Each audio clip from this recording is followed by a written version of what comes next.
Windsor Locks High School is cracking down on cell phone use inside the classroom. The high school principal actually says phones are not necessary during instructional time and they must be put away effective today. Yeah, some parents and students reached out to us frustrated and very confused. Yeah, this is definitely a big change. Channel 3 Eyewitness News reporter Christian Colon is joining us now live outside the high school with what he found out about this. Christian.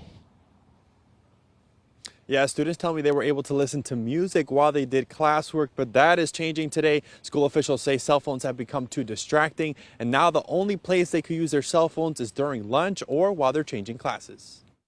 It's a regular school day today, but for students at Windsor Locks High School, it was the start of confusion. A couple students today that got just sent to the office for just having their phone out and not doing anything on it, which I think is bizarre.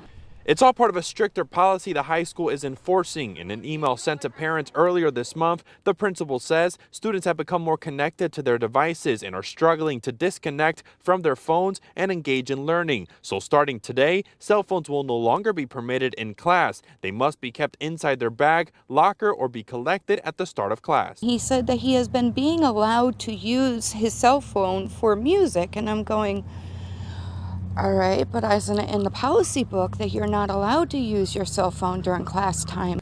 Kimberly has two students at the high school and says she thought it was a given cell phones were not allowed during class. Other parents agree and think phones should be accessible in case of an emergency. It's hard for us as a parent to enforce something if we think it's not being enforced correctly. Several students like Jaden Taylor say at times they were allowed to listen to music while they work or for other academic uses like a calculator. But starting today, phones are allowed only during passing time and lunch. Taking away a phone won't change someone's work ethic because sometimes they'll just sleep in class or not do anything.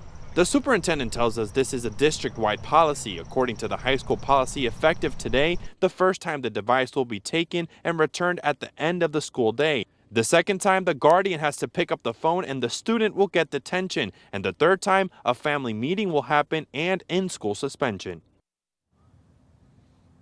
And the school also adds if students don't follow those new rules that they could face serious consequences. The school also mentioned that if a parent needs to contact the school, the best way to do that is by calling the main office. We also reached out to the Department of Education to see what they had to say about this new policy. They said it's a local board decision and had no comment. And if you want to read that letter for yourself, we'll have that posted on the Channel 3 app. In Windsor Locks, Christian Colon, Channel 3 Eyewitness News. All right, Christian, thank you. And we want to know what you think. Should schools ban cell phones from the classroom? That's the topic of tonight's unscientific poll, Unscientific Vote Now poll. Weigh in now at WFSB.com/vote now. A clear choice right there. Yes, exactly. Up next.